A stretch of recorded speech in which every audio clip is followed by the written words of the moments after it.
Some decisions move you forward.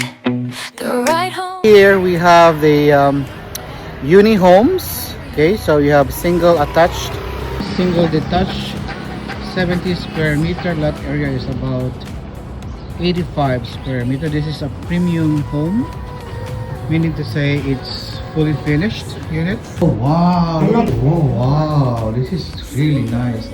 A Japanese inspired design. Put a lot of Japanese inspired touches here. Ganda. So the CR is here. Oh my goodness. This one is under the stairs.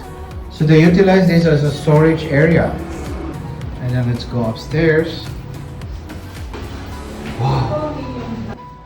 Wow. Ang ganda nito. Oh my god. I love this home. It has this relaxing effect on you. It's very beautiful. Look at that. Smart homes made simple. Single detached and single attached units is really beautiful. Well designed. Every space is utilized. Lovely.